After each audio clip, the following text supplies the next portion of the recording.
The Africa Twin RDO4 is a great bike, but the rear end is way too bulky.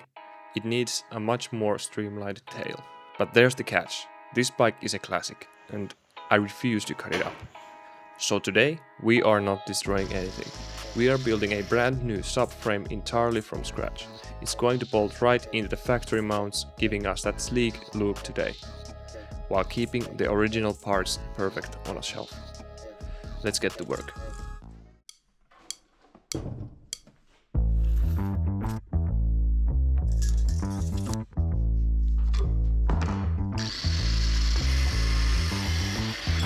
Yeah, I'm so fresh like the morning. Mouth wide open like they yawning. Every time they see me, they in G-Shock. Homie, this is too far. Homie, I feel too alive. You can see me like Illuminati. You can see me like Illuminati. But I'm shining so bright, so bright. Don't come and try to share some of this light, no. Give me a beat and I control it like a maestro. Ladies on a mission, they be trying to get me wiped up. Shawty, wait a minute, can't tell if I like ya. Gotta make sure you know how to shake it like a bartender. Team with me and they all winners. And you know we ballin' all winter, all summer. Jewelry around my neck is lightning, but I'm all thunder. Keep coming with it. Keep coming with it. Keep coming with it. Place your bets on us. Get your money and flip it, yeah. Keep coming with it. Keep coming with it. Keep coming with it. Place your bets on us. Get your money and flip it. Bring a friend and come along. Don't be taking too long. The vibe's too strong. If you don't know how to move, then we moving on. Ain't no way rhythmic feet up in this place. If you can't catch the feeling, then get out the way. I've been reeling and fish from the lake. They keep saying I'm down to earth, but I'm really out of space. All these women aliens, super foreign, so exotic. Hop in the Mercedes Benz, and I got them crushing like ice pouring above. It's overflowing on us. You drop it, then pick it up. I think I'm falling in love, but shawty, this isn't what you probably thinking it was. It's a vibe out, cooling it for the weekend and such. You gon' find out once you come on and bring me that up. Keep coming with it. Keep coming with it. Keep coming with it. Place your bets on us. Get your money and flip it, yeah. Keep coming with it. Keep coming with it. Keep coming with it. Place your bets on us. Get your money and flip it. Now that we have the main structure of the rear subframe, we can start aligning it with the fairings and make sure all the gaps are correct.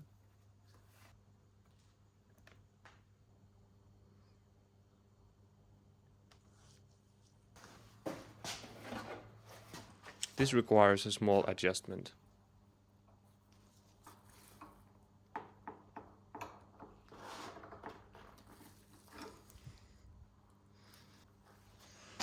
That's better. We need to make sure these gaps align properly as we lift up the subframe.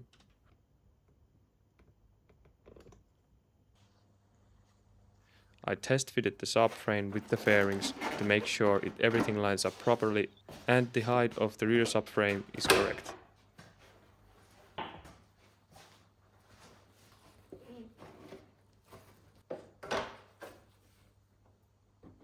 Now we can start making the mounts for the rear luggage rack. I'm thinking of making a simple 90-degree bend on this 3mm steel. That should do the trick.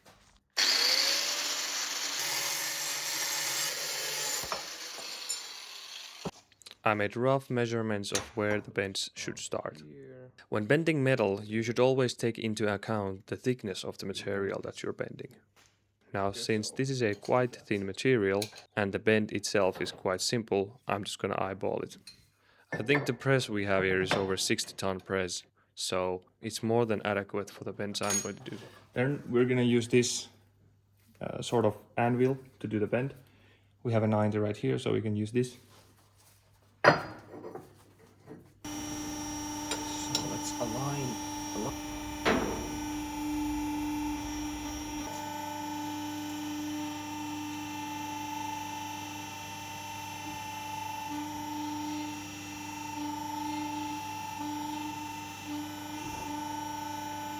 There we go. It's a 90-degree bend.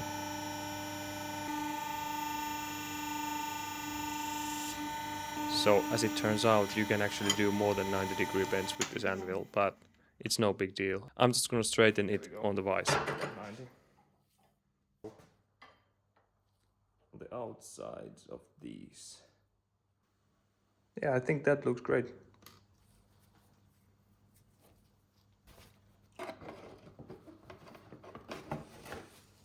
Here I'm making sure that the mount itself falls flat with the fairing.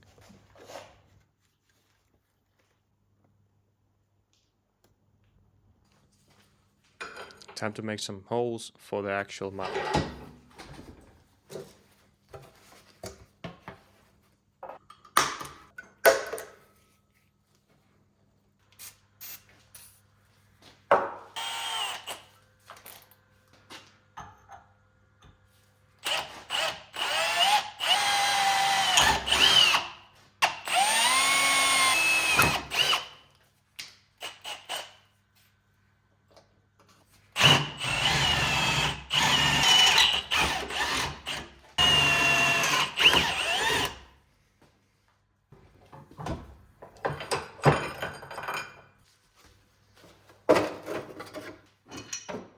I'm gonna mount it onto the luggage rack, that way I can actually adjust the height correctly and then tack weld it in once I'm happy with the fitment.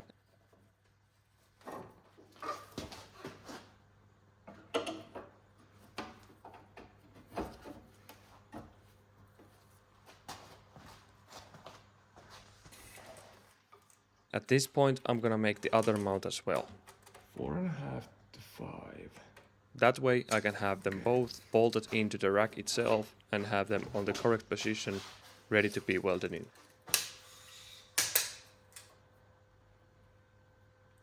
So we want 5, it's good.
And that's the mounts ready to be test fitted.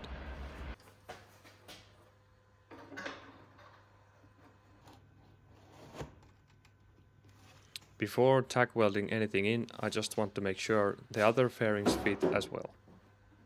Building something like this requires a lot of test fitting. I have to constantly test fit the panels to make sure the gaps still line up perfectly. And I need to repeat that every time I make small adjustments anywhere in the subframe. I'm locking the mounts into place with some vice grips to make sure they don't move when I start welding.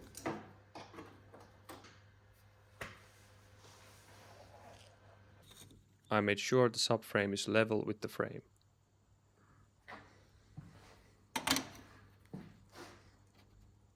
Don't worry about the bubble. The bike itself isn't level. I'm just making sure they are level in relation to each other.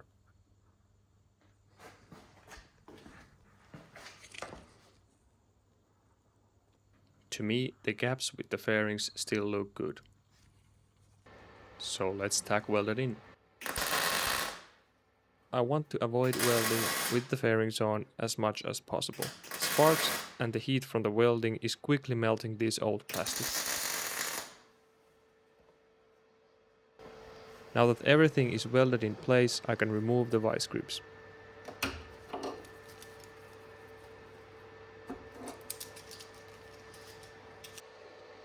And the level also held up nicely. I also went ahead and welded the lower parts to make sure the angle of the two parts stay where they should.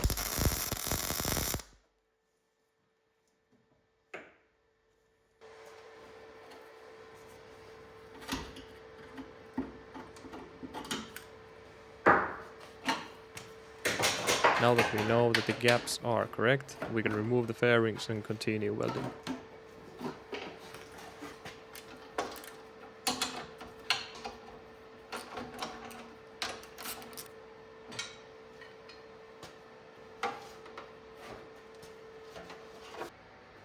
The subframe is starting to take shape. Need to fix that gap.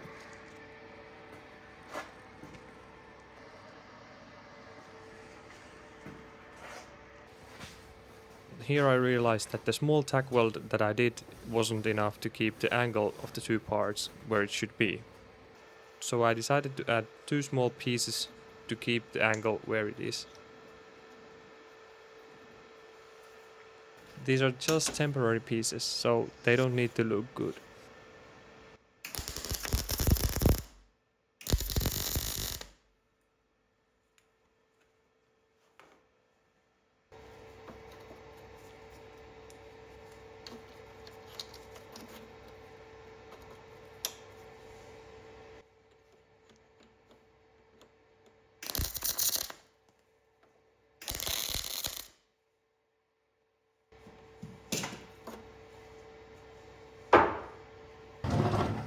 I also need to redo the mount for the muffler.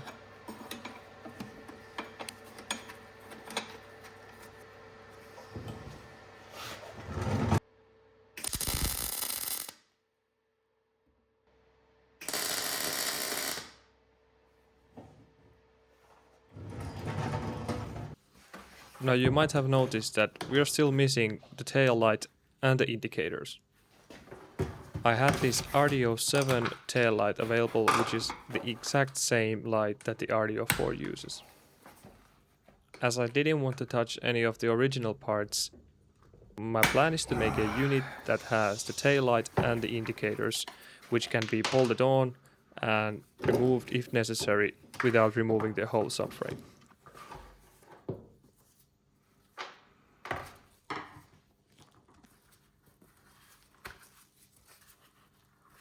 I'm using this rubber seal to draw out the shape of the tail light.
Cutting a piece from the middle of a metal sheet turned out to be a little bit trickier than I thought.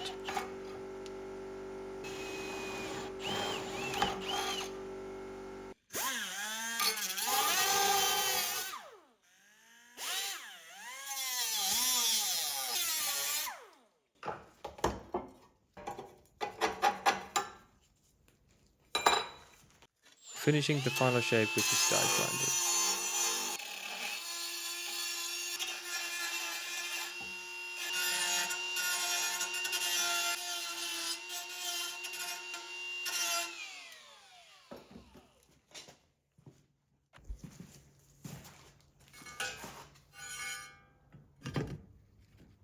Nice.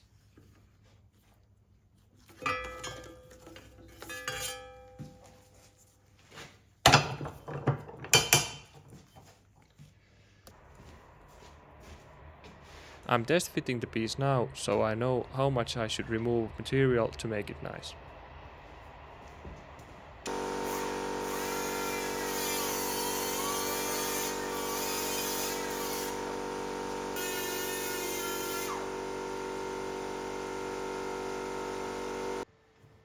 The idea is to bolt the indicator and tail light assembly as a whole unit using these bolts at the end of the subframe.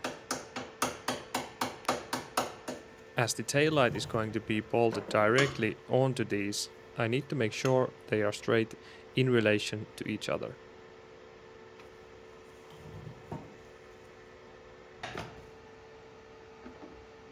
I also had to make sure that the tail light sits at the original position.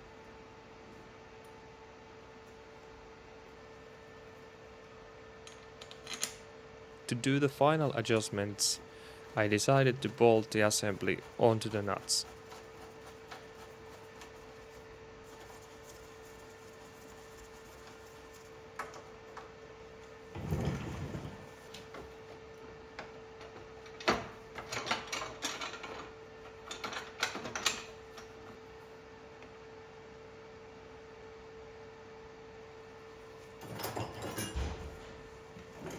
With everything adjusted, I can weld in the bolts.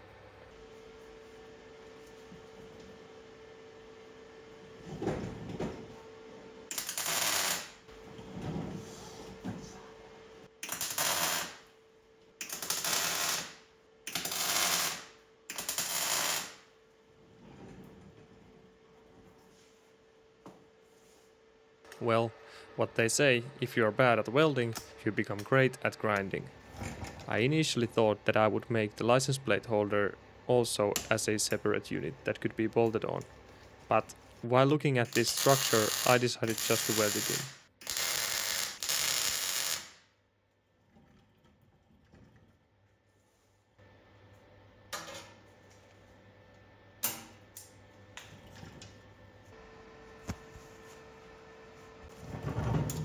Now that everything has been tack welded, checked and then checked again, I can go ahead and weld the whole piece together.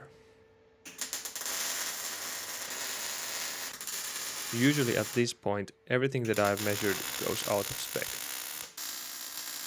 The heat from the welding distorts the piece and can throw off the mounting bolt holes.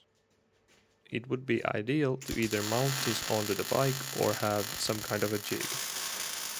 But as I didn't want to weld on the bike, I just decided to weld it on the vise.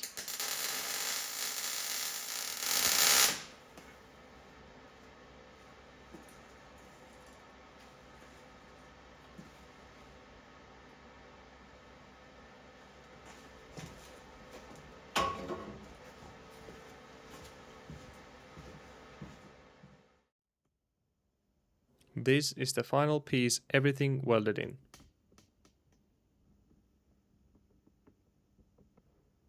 I did the indicator mounts and some final touches off camera.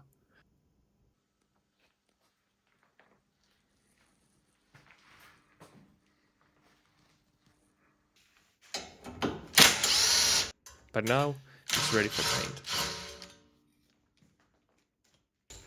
Unfortunately, the oven that I have is too small for the whole piece to fit in, so I just went with a rattle can job.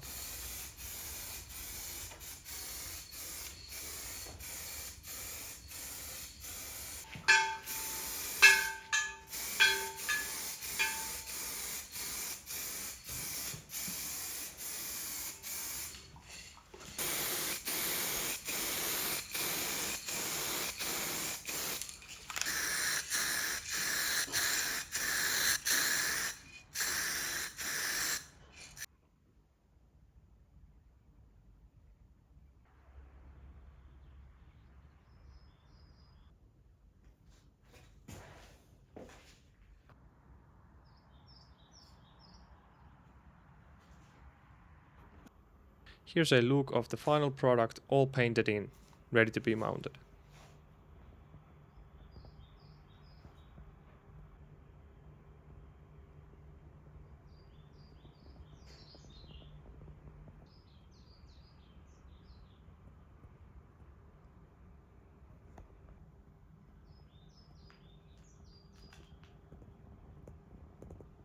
Before we can mount this, I need to change the connector for the taillight. As I didn't want to hack into the original wiring loom, I just decided to change the OEM block to a similar one, with just one more extra pin. This way, I don't need to change any of the pins on the wiring or cut any wires, I can just replace the housing of the connector. There is a very small tab on each of the pins. To remove the pin, you have to lift up this tab and gently pull the pin out of the connector. The installation is very simple. You just pry up the tab to make sure it clicks into the new connector. Now that the wiring of the bike is done, I need to add the same connector to the taillight itself.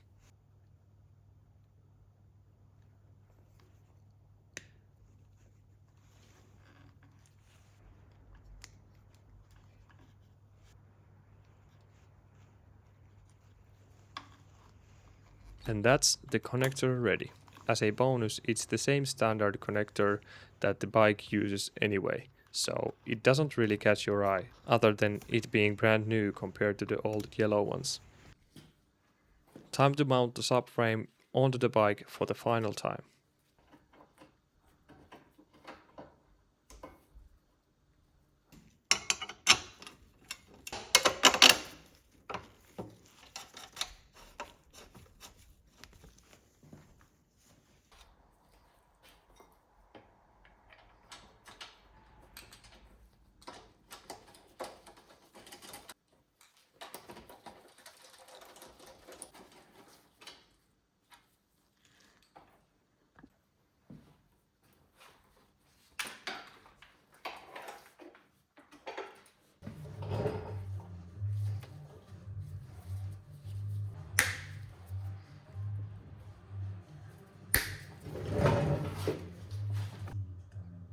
After some cable management, I'm really happy with the end result.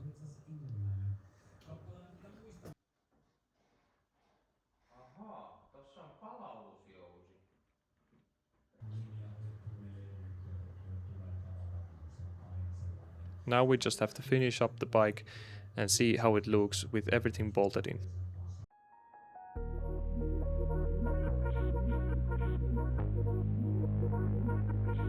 Hate it when my doubts and my fears swell up like the ocean. It feels like I could drown in my tears. Everything's overflowing. Scared that I won't get it right, get it right. My nerves are working overtime, overtime. Tell myself to calm down and breathe. Step out of the shadows into the fire. Don't be afraid to go out on a wire. Live in the moment, turn it louder. This is what you're made for. You just gotta be fearless. You just gotta be fearless. You just gotta be fearless. So final thoughts on how this custom rear subframe turned out. Honestly, I'm incredibly happy with the results. The main goal was to streamline the entire tail end, and looking at it now, it looks so much cleaner. But the best part is, I didn't have to sacrifice any of the original components to get it this way. It flows perfectly with the bike.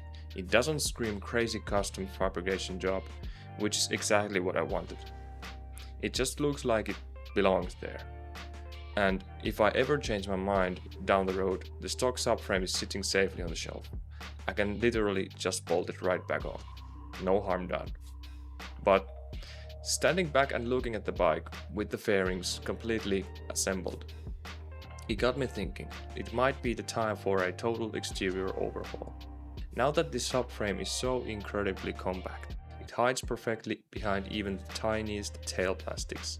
It opens up tons of doors. I'm leaning towards a more streamlined custom rear end, maybe sourcing something from an RDO3 with some period correct 1919s Dakar style tail plastics. This subframe makes all of that possible.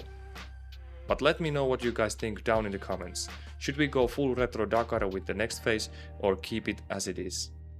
Drop your thoughts below, hit that subscribe button if you want to see where this build goes next. Anyway, thank you so much for watching and I'll see you in the next one.